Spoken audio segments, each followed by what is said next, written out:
就係咁簡單。佢就係咁唯我獨尊，因為佢就係唯一嘅真實。佢係控制人類歷史，佢係掌管人類歷史。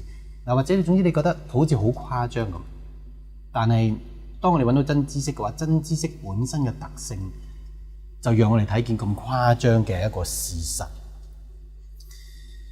而第三個傳奇，佢嘅終站一樣，佢由開始起點至到佢有佢嘅終站。佢嘅終站就係我哋稱為嘅聖殿，就係喺人類歷史全個人類呢一個所居住嘅地球上面，只有一個地點，神係選擇咗成為佢永久嘅居所，只有一個地方，嗰度係建立咗聖殿。喺嗰度，神就讓約櫃放在嗰度。好啦，呢三個傳奇有啲咩秘密呢？點解三個傳奇都係用約櫃呢個字呢？首先，我哋重溫一下，同埋我哋再總括一下。第一個傳奇係挪亞方舟，佢俾我哋知道海理。當研究海理之後，人類其實知道原來我哋計算地球嘅距離係用弧度去計嘅。因為地球係個球體，你唔可能拉直線去揾噶嘛，係咪？你唔能夠當係正方形咁揾。真正知道嘅距離同埋方位難就難在佢係用弧形去計。就係因為咁，挪亞方舟呢一個嘅秘密就成為佢哋一個啟示，俾佢理解呢樣嘢。第二個傳奇，約櫃，其實約櫃呢個字原文就係弧度咁解啦，就係弧度咁解。arch 呢個字就係弧度咁解。而最重要嘅就係聖殿呢個字。聖殿呢個字原文係點解？即係好多人都聽過聖殿啊，聖殿。聖殿呢個字原文就係時段咁解，就係一個時間嘅段落咁解。喺拉丁文又好，希伯來文好，聖典呢個字就係時段咁解。譬如好似舉一個簡單嘅例子，所有去編曲嘅人都知道嗰隻歌嘅拍子用 tempo 去講噶嘛。tempo 呢個字咪就係講隻歌幾快幾慢啦，就係講隻歌係用幾大嘅時段去完成一隻歌咯。tempo 呢個字就係時段咁解嚟噶，喺拉丁文又好，喺以色列嘅希伯來文又好，你能夠想象以色列人知唔知呢個秘密咧？梗係知啦，佢日以繼夜喺聖殿唱歌噶喎，佢哋係咪？佢哋一定知道聖殿呢個字就係時段咁解噶啦。但係呢幾樣嘅秘密咧，就包含咗個好驚人嘅事實啦。而呢個驚人事實就係收藏咗喺呢三個傳奇同埋呢一個聖殿當中。首先我哋睇一啲嘅經文，撒迦利亞書第1章第16節，我哋由第15節讀起。我甚惱怒那安逸嘅列國，因我從前稍微惱怒我民，他們就加害過分。呢度就講到神去審判以色列呢個國家嘅時候，旁邊個國家就落井下石，踩到腳啦，做得極之過分啦。咁呢個我哋知道亞述又咁做，巴比倫又咁做，跟住去到甚至我哋知道德國喺歷史上都咁做啦。咁而事實上呢度用呢一句説話，你已經睇見神係掌管國家嘅歷史嘅，佢掌管國家歷史，神直情唔被圍嘅，咁講俾你聽，佢係掌管。佢審判呢個國家，呢個國家興亡都係佢決定。但係跟住第16節，所以耶和華如此説：現今我回到耶路撒冷，仍施憐憫，我嘅殿必重建在其中，準繩必拉在耶路撒冷之上。這是萬軍之耶和華說的。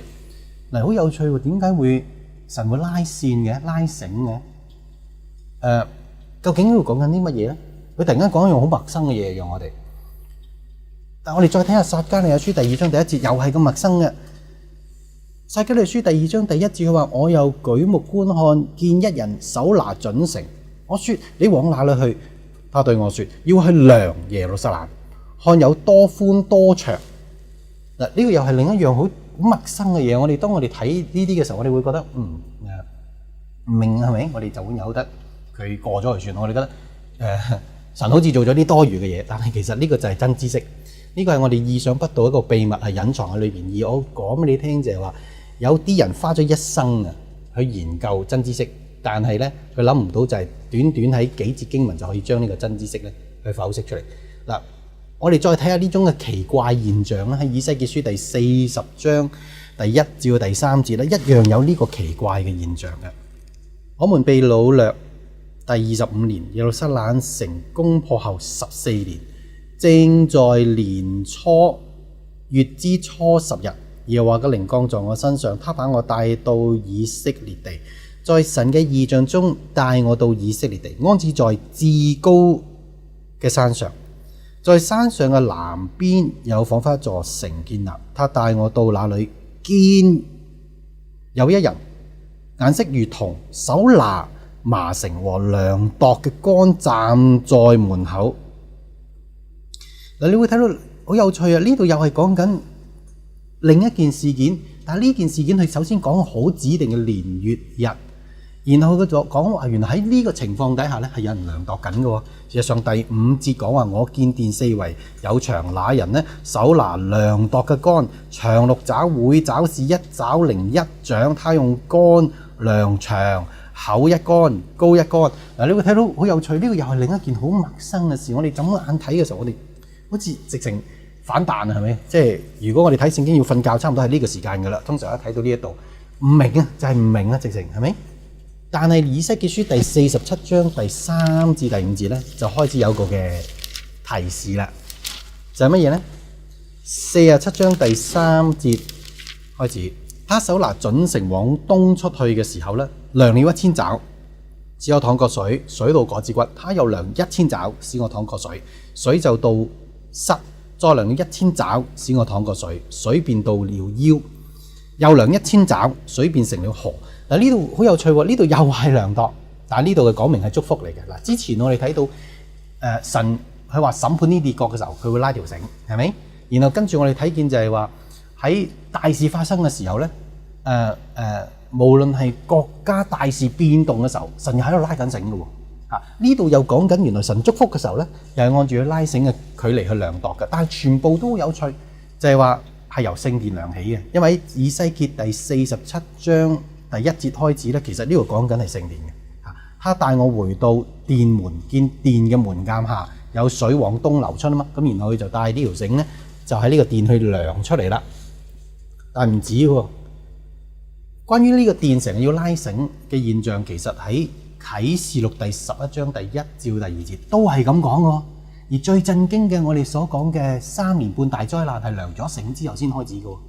嗰2個無依人係量咗繩之後先開始嘅。